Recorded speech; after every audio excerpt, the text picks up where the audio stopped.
तो हेलो मेरे प्यारे प्यारे शेरों सेनियों, आप सभी का स्वागत है हमारे यूट्यूब चैनल बायोलॉजी वाला 18 में। तो आज का जो चैप्टर होगा वंशागत तथा विविधता के सिद्धांत होंगे। क्लास 12 वालों के लिए होगा जो कि इस समय यूपी बोर्ड के हैं।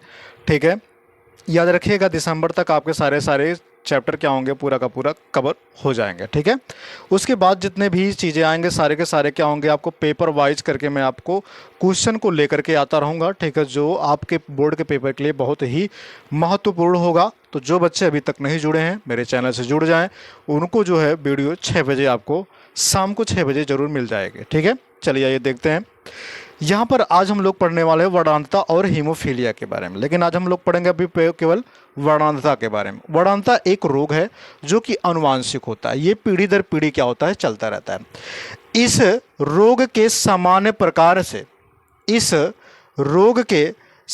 प्रकार में, ठीक है, जो व्यक्ति होता है, कौन सा सामान्य प्रकार के जो व्यक्ति होता है, उस व्यक्ति में लाल हरे का पहचान नहीं कर पाता। किसका? लाल हरे का पहचान नहीं कर पाता। यानी कि अगर हम बात करें इस रोग से ग्रसित व्यक्ति लाल हरे रंग का पहचान नहीं कर पाता है। ठीक है, लाल हरे रंग का पहचान नहीं कर पाता है। ठीक है, कौन नहीं कर पाता है, ये मैंने आपको बता दिया। अगर जिसमें वर्णांतता यानी कि कलर ब्लाइंडनेस की प्रक्रिया अगर हुई है, सपोज दैट कलर ब्लाइंडनेस जिसको हो जाता है, वर्णांतता जिसको हो जाता है, उसको जो है पायलट वगैरह नहीं बनाया जाता। जैसे लोको पायलट वाली जो होती है, ट्रेन चलाना हुआ, जहाज चलाना हुआ, तो उनमें उनको जो है भर्ती नहीं ली जाती। इसलिए जब आपका जो है वो होता है फिजिकल होता है, तो आप देखते होंगे कि कुछ डायग्राम दिखाए जाते हैं जिसमें लाल का भी प्रयोग होता है, हरे का भी होता है, नीले का भी होता है, और उसमें बताना होता है कि कौन सा अक्षर इसके अंदर लिखा है। अगर आप नहीं जान पाएँ और आप दोनों किस कलर में है, कौन सा अक्षर लिखा है, तो यह जायज़ सी बात है कि आपको ये बीमारी हुई है। अगर ऐसा होता है तो आपको हटा दिया जाता है। रीज़न क्या है, पता लगे जब लाल हरे का प्रयोग आप नहीं जान पाओगे, तो ट्रेन में आपको पता है कि लाल हरे दो ही होते हैं, लगभग और भी होते हैं लेकिन दो मेन होते हैं। उसके बाद रनवे पर भी वही होते हैं। तो पता लग भैया कि आपको उतारना है रनवे पर, आप उतार दिए किसी खड़ंजा में, किसी खड़ंजे पर या फिर किसी रोड पर उतार दिए, तो क्रॉस होने की संभावना बनेगी, क्रॉसिंग होने की संभावना बनेगी और लोगों की मृत्यु भी हो सकती है। इसलिए ऐसा नहीं किया जा सकता। ठीक है, तो ध्यान रखिएगा। इसे हम लाल हरा अंधापन भी कहते हैं। इस रोग को लाल हरा अंधापन कहते हैं। ठीक है, लाल हरा अंधापन भी कहते हैं। सर्वप्रथम कौन वैज्ञानिक थे? विल्सन। कौन वैज्ञानिक? विल्सन ने 1911 में इस रोग को 1911 में, ठीक है, इस रोग को, ठीक है, पहचाना था। या फिर इस रोग 1911 में इस रोग की खोज की थी या फिर किए थे।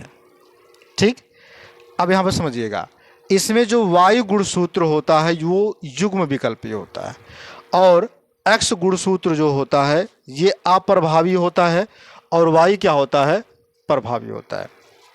यानी मैं आपको अगर कंडीशन समझाऊं तो एक्स जो होता है वो, अगर मैं बात कर लूं, अप्रभावी जीन एक्स, अतः पुरुषों में, एक मिनट, एक्स गुणसूत्र होता है अप्रभावी और वायु गुणसूत्र युग्म विकल्पी अप्रभाव होता है, जिससे हम क्या बोल सकते हैं, युग्म विकल्पी अप्रभाव।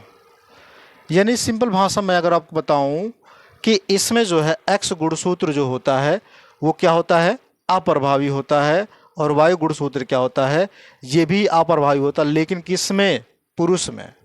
आपको पता है कि पुरुष में क्या होता है, x गुणसूत्र ना होने को जैसे क्या होता है, उसमें x और y होता है, जबकि महिला में क्या होता है, x होता है। तो इसका एग्जाम्पल्स बन के आएगा। तो इसका एग्जाम्पल्स क्या बन के आएगा, समझिएगा। एग्जाम्पल्स बन के जो आने वाला है, पहला एग्जाम्पल क्या बन के आएगा कि जब सामान्य स्त्री का विवाह, जब सामान्य स्त्री का विवाह, सामान्य स्त्री यानी कि स्त्री में क्या क्या गुणसूत्र होते हैं, XX, स्त्री का विवाह किससे कराया जाए, वर्णांध पुरुष से कराया जाए, वर्णांध पुरुष से कराया जाता है, तो उसकी उत्पन्न संतानें कैसे होंगी। वर्णांध का मतलब यहां पर क्या हो जाएगा, ब्रैकेट में लिख लीजिएगा, यहीं पर x और y गुणसूत्र होगा।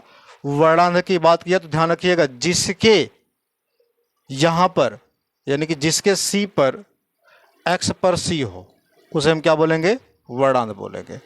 अभी मैं आपको बता देता हूं, ठीक है। तो इसकी संतानें कैसे होंगी समझाता हूं। ये एग्जाम्पल नंबर 1 है। मान लेते हैं नॉर्मल क्या है, मादा है, नॉर्मल मदर है, नॉर्मल क्या है, मदर है। और क्या होंगे, कलर ब्लाइंडनेस फादर है, कलर ब्लाइंडनेस कौन है, फादर है। आपको पता कि इसमें x गुणसूत्र होते हैं, इसमें x और y होते हैं। क्या होते हैं, x और y। अगर हम x के ऊपर स्क्वायर में c लगा देंगे तभी तो ये होगा। ये कौन सी पीढ़ी बनेगी, P1 पीढ़ी बनेगी। कौन सी पीढ़ी बनेगी, P1, यानी कि पहली जनरेशन बनेगी, पिता की पहली जनरेशन। जब इनको हम अलग करेंगे x और इनको जब हम अलग करेंगे तो XC और Y होगा। तो इसका जब क्रॉस इस वाले से करा देते हैं तो XCC होगा, और इस वाले का क्रॉस जब इस वाले से करा देते हैं तो X और Y होगा, और इस वाले का X करा देते हैं XXC हो जाएगा, और इस वाले का जब हम करा देते हैं तो X और Y हो जाएगा। इतना हुआ। यानी कि आप इस कंडीशन को देख पा रहे होंगे कि जहां पर आप देख पा रहे हैं कि अगर पुरुष वर्णांध है तो अपने पुत्र को अगर वो जन्म दे रहा है F1 पीढ़ी में, F1 जनरेशन में, यानी कि F1 पीढ़ी में अगर वो जन्म दे रहा है तो ये जो दोनों पुत्र हैं, ये दोनों क्या हैं, पुत्र हैं, वो सामान्य हो रहे हैं, सामान्य पुत्र हो रहे हैं, यानी कि नॉर्मल हो रहे हैं, नॉर्मल सन हो रहे हैं। लेकिन आप देख रहे हैं कि ये दोनों जो पुत्रियां हैं, ये दोनों जो पुत्रियां वो कैसे हो रही हैं, सामान्य नहीं हो रही हैं, क्योंकि एक यक्ष पर क्या है, C है। जब एक यक्ष पर C होगा तभी हम उसमें क्या बोलेंगे, कैरियर बोलेंगे। क्या बोलेंगे, कैरियर बोलेंगे, ठीक है। कैरियर डॉटर, कैरियर डॉटर, ठीक है। यानी कि वाहक पुत्री बोलेंगे। वाहक पुत्री का मतलब ये होता है कि 50% वाहक होगा और 50% क्या होगा, सामान्य पुत्र होगा संतान में उसकी, ठीक है। अब चीजों को समझिएगा। वाहक का मतलब ये होता है कि एक स्थान से दूसरे स्थान पर लेके जाना। तो ये क्या करेंगी, वाहक का काम करती हैं, जो नई पीढ़ी इसके अगले वाली पीढ़ी में लेकर के जाएंगे, ठीक है। अब हम क्या करते हैं, इसको पलटते हैं, ठीक है। ये रहा पहला एग्जाम्पल। दूसरा एग्जाम्पल्स क्या कह रहा है, इसको समझिएगा। दूसरे एग्जाम्पल्स की, किसको, दूसरे एग्जाम्पल्स की। अब क्या करते हैं, जब हम सामान्य स्त्री को छोड़ देते हैं, अब हम क्या करा देते हैं, कैरियर स्त्री का। ठीक है, यानी कि आप यहीं पर लिख लेंगे, जब, देखो पूरा क्या लिखेंगे हम बता दे रहे हैं, यहाँ पे क्या लिखेंगे। ठीक है, हालांकि मैं डायरेक्ट भी करा दूंगा। जब वाहक स्त्री में कौन कौन होगा, यही होगा। जब वाहक स्त्री का, ठीक है, विवाह, ब्रैकेट में जो ये हमने लिखा है यहां पर लिखेंगे एक्स, एक्स ऊपर सी लगा देंगे, का विवाह। ठीक है, यानी कि आप लिखेंगे वाहक स्त्री, तो एक्स एक्स सी, एक्स एक्स सी। ठीक है, कौन होगा, एक्स एक्स सी होगा। कौन होगा, एक्स एक्स सी, वाहक स्त्री एक्स एक्स सी का विवाह किससे कराएंगे, सामान्य पुरुष से। सामान्य पुरुष कौन हो जाएगा, सामान्य पुरुष, नॉर्मल फादर। सामान्य पुरुष से कराते हैं तो उसकी संतानें क्या होंगी, सामान्य पुरुष मतलब एक्स और वाई। जब इनको हम क्रॉस करा कर देखते हैं मेरे रसगुल्लों, तो एक्स एक्स और सी, और इसको जब हम कराते हैं तो क्या मिल के आता है, एक्स और वाई मिलता है। तो इस एक्स का क्रॉस हम इस वाले से कराते हैं तो एक्स एक्स मिलता है, मिला। अब क्या कर देते हैं, इस एक्स का क्रॉस हम एक्स और वाई से करा देते हैं, फिर ये इस एक्स का इस एक्स एक्स सी से करा देते हैं, फिर इस एक्स का इस एक्स सी और वाई से करा देते हैं। तो ध्यान रखिएगा, अब ये वाहक स्त्री है, तो इसकी जो जनरेशन बन के आ रही है, फर्स्ट जनरेशन। कौन सा जनरेशन, फर्स्ट जनरेशन। ठीक है, और ये क्या हो जाएगी, P1, इनकी पेरेंट वाली पीढ़ी, पैतृक पीढ़ी। इसको क्या बोलते हैं, पैतृक पीढ़ी। ठीक है, तो आप देख पा रहे हैं कि इसमें से ये और ये और ये देखिए सामान्य होगा, ये क्या होगा, नॉर्मल। नॉर्मल क्या होगी, डॉटर, नॉर्मल डॉटर। और ये क्या होगा, नॉर्मल सन होगा, पुत्र होगा। लेकिन ये क्या होगा, वाहक यानी कि कैरियर होगा। कौन होगा मेरे रसगुल्लों, कैरियर डॉटर होगा। ठीक है, यानी कि, और ये क्या होगा, ये हो जाएगा वर्णांत। अब देखिए, आप यहां पर वर्णांत पुरुष ही लिए ना, तो क्या हो जाएगा, कलर ब्लाइंडनेस। क्या होगा, कलर ब्लाइंडनेस, क्या हो जाएगा, सन। यानी कि ये जो होगा सामान्य पुत्री होगा, ये भी सामान्य पुत्र होगा, ये क्या होगा, वाहक पुत्री होगा, और ये क्या होगा, ये होगा आपका वर्णांध पुत्र होगा। तो वाहक यानी कि पहुंचा रहा कौन रहा है, स्त्री ही तो पहुंचा रही है, तो जिम्मेदार किसकी हुई, स्त्री हुई। ठीक है, रोग को पहुंचाने का, ये हो गया। अब हम क्या कर लेते हैं, इसी के एग्जाम्पल्स को और समझते हैं। दूसरा एग्जाम्पल था, अब तीसरे एग्जाम्पल्स को समझते हैं। ठीक है, देखिए इसमें कुछ करना नहीं है, मैं आपको केवल चेंज कर दूंगा यहां पर। ठीक है, बाकी सब आप अपना चेंज कर लीजिएगा, मैं आपको बता दूंगा चेंज क्या करना है। चलिए तीसरे वाले को देखते हैं। अब तीसरे वाले में समझिएगा यहां पर कि जब हम कैरियर मदर का यानी कि वाहक, जब हम वाहक स्त्री का, वाहक स्त्री मतलब वाहक स्त्री क्या हो जाएगा, एक्स एक्स एक के ऊपर सी रहेगा। जब हम वाहक स्त्री का विवाह किससे कराते हैं, वर्णांध पुरुष से करा देते हैं। किससे कराएंगे, वर्णांध पुरुष से। किससे कराएंगे, वर्णांध पुरुष से। तो ध्यान रखिएगा, वर्णांध पुरुष, वर्णांध पुरुष से यानी कि एक्स और वाई होगा, एक एक्स के ऊपर सी होगा, कराते हैं। तो उसमें उसकी उत्पन्न संतानें कैसे होंगी, तो उसकी उत्पन्न संतानें देखो कैसी होंगी, तो एक्स और एक्स के ऊपर सी। इसको जब हम कराएंगे तो क्या आएगा, एक्स सी और वाई, जैसे मैं बोल रहा हूं वैसे आप लिखिएगा उसको उसको तीसरे वाले को, ये तीसरा वाला है, ध्यान रखिएगा, तीसरे वाले को लिखिएगा वैसे, ठीक है। देखिए अब इसका क्रॉस जब हम इस वाले से करा देते हैं तो x और एक्स सी मिलता है, फिर इस वाले का क्रॉस इस वाले से जब करा देते हैं इस वाले से तो क्या मिलेगा, x और y मिलता है, फिर इसका क्रॉस जब हम कराते हैं तो एक्स सी और एक्स सी मिलता है, दोनों के ऊपर स्क्वायर में c चढ़ेगा। अब इसका क्रॉस हम y के साथ जब करा देते हैं तो एक्स सी और y मिल जाता है। तो आप देख पा रहे हैं कि एक एक्स सी मिल रहा है, एक एक्स सी और y मिल रहा है, एक x और y मिल रहा है, एक x और एक्स सी मिल रहा है, यानी कि ये क्या होगा, वाहक पुत्री होगी, और ये क्या होगा, सामान्य पुत्र होगा। पुत्र कैसे होगा, क्योंकि इसमें वायु गुणसूत्र है। अब ये क्या होगा, वर्णांध होगा।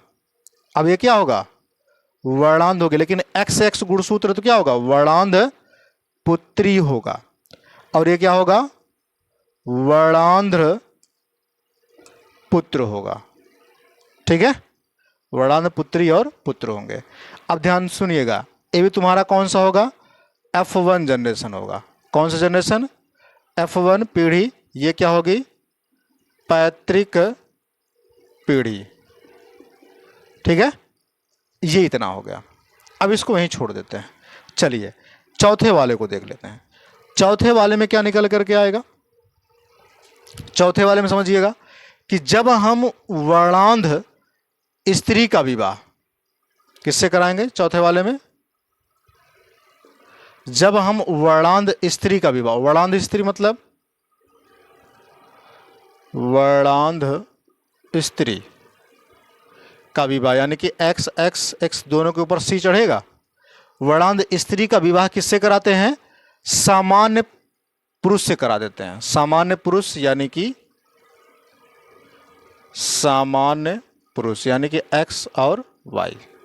तो इनको जब हम अलग करेंगे मेरे रसगुल्लो तो एक्स सी और एक्स सी होगा, इसको अलग करेंगे क्या मिलेगा, एक्स और वाई मिलेगा। इसका क्रॉस इस वाले से करा देंगे तो एक्स एक्स सी मिलेगा, फिर इस वाले क्रॉस इस वाले से कराएंगे तो एक्स और वाई मिलेगा, फिर इस वाले का क्रॉस जब कराते हैं तो क्या मिलेगा, एक्स सी और एक्स मिलेगा, फिर इसका क्रॉस इस वाले से करा देते हैं एक्स सी वाई मिल जाएगा। यानी आप देख पा रहे हैं कि ये क्या हो रहा है, वाहक पैदा हो रही है, पुत्री, वाहक पुत्री, और ये क्या हो रहा है, वर्णांध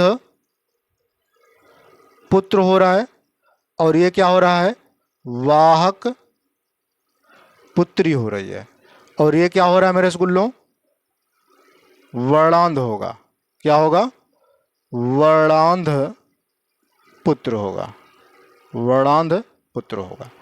तो यही इतने थे इसके टॉपिक, मैंने आपको बता दिए। अब यही हम बात कर लेते हैं हीमोफीलिया के बारे में। किसके बारे में, हीमोफीलिया के बारे में, ठीक है। चलिए आइए हीमोफीलिया के बारे में भी जान लेते हैं। उसमें भी ऐसे करके 4 स्टेप होंगे, उसमें भी ऐसे करके 4 स्टेप होंगे। बस ध्यान रखिएगा, यहाँ जहाँ जहाँ सी हमने लिखा है उसी के स्थान पर यच हो जाएगा। जहाँ जहाँ हमने सी करके क्लास कराया हो उसी के स्थान पर क्या हो जाएगा, यच हो जाएगा। आप क्रास उसको करा लीजिएगा, मैं केवल एक करके आपको बता दूंगा, ठीक है। बाकी सारा का सारा क्रास आप करा सकते हैं आराम से, बहुत ज़्यादा कुछ टफ नहीं है, ठीक है। बस ये पूछा जाता है इसलिए मैं आपको बता दे रहा हूँ, इम्पॉर्टेंट भी है, इस बात को याद रखिएगा, ठीक है। इसलिए मैं इसको पढ़ा रहा हूँ, नहीं तो छोड़ देता, कोई दिक्कत नहीं है। लेकिन अब भैया जब पेपर में आ जाए तो छोड़ दे, बस गड़बड़ा यही ना मामला, तो यही वजह से लिखब जरूरी है। अब हम किसकी बात कर लेते हैं, हीमोफीलिया की। हीमोफीलिया,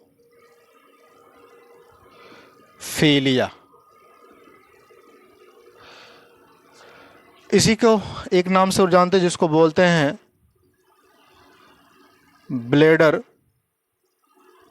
ब्लेडर्स डिसीज, ठीक है। हीमोफीलिया या फिर ब्लेडर डिसीज, इसका नाम भी वही होगा, हिंदी में याद रखिएगा, हिंदी मत पूछिएगा, हिंदी में भी नाम वही होगा, हीमोफीलिया ही, ठीक है। इसलिए मैं आपको पहले बता दे रहा हूँ। अब यहाँ पर चीज़ें समझिएगा ज़रा।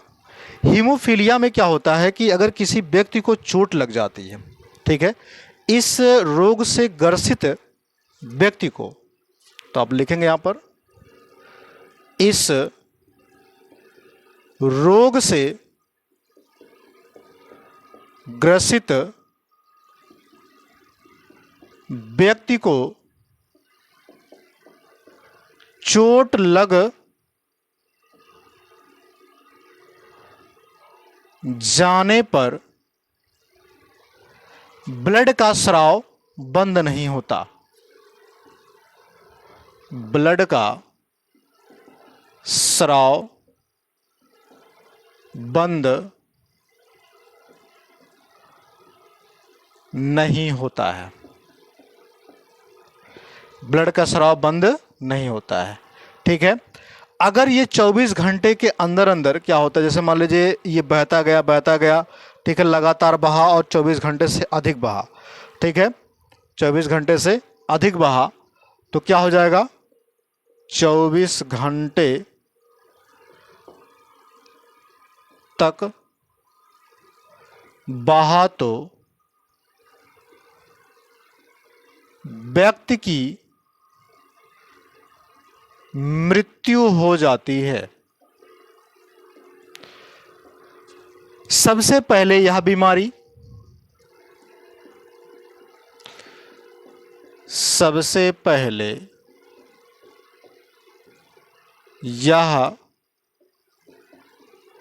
बीमारी ठीक है, महारानी विक्टोरिया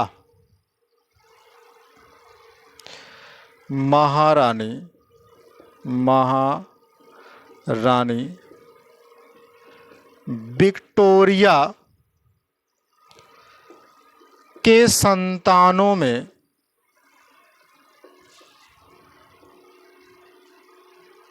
देखने को मिला। ठीक है, समझ में आ गया। अब इसमें समझिएगा, मान लेते हैं वाहक, अगर यहां पर वाहक मां है, ये पहला कंडीशन बता रहा हूं। तो वाहक में क्या होगा, x होगा, एक के ऊपर क्या होगा, h होगा, एक के ऊपर h होगा, और क्या होगा, सामान्य पिता होगा।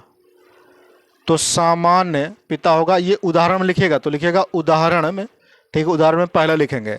जब हम वाहक स्त्री का विवाह सामान्य पुरुष से कराते हैं तो उसकी संतानें, ठीक है, उसकी संतानें कैसी पुत्र, हमने लिख दिया, क्या बताएं, पुरुष लिखना था, पुरुष, ठीक है।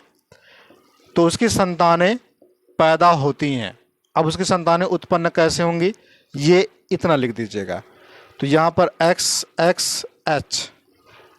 और y, जब इसका क्रॉस हम इस वाले से करा दे तो क्या मिलेगा, x मिलेगा, फिर इस वाले का क्रॉस इस वाले से करा दे तो x और y मिलेगा। इस वाले x का क्रॉस करा देते हैं तो x मिल रहा है, फिर इस वाले से जब करा देते हैं तो क्या मिलता है, h और y मिल रहा है। यानी आप देख पा रहे हैं कि ये सामान्य पुत्री पैदा हो रही है। कौन सी पैदा हो रही है, सामान्य पुत्री पैदा हो रही है। ये क्या हो रहा, पुत्र है, लेकिन कैसा मेरे रसगुल्लों, तो सामान्य पुत्र हो रहा है। और ये कैसा होगा, वाहक पुत्री होगी। और ये क्या होगा, हीमोफीलिया, क्या होगा, हीमोफीलिया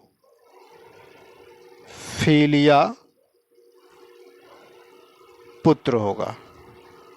ठीक, ऐसे करके आप चारों के चारों स्टेप करा लीजिएगा। बस केवल इसको इधर चेंज कर दिएगा, इसको इधर चेंज कर दिएगा। एक बार वाहक से करा दिए हैं, आप लोग क्या कर लीजिएगा, सामान्य से करा लीजिएगा। ठीक है, एक बार इसको वाहक बना, इसको जो वर्णांत बना लीजिए।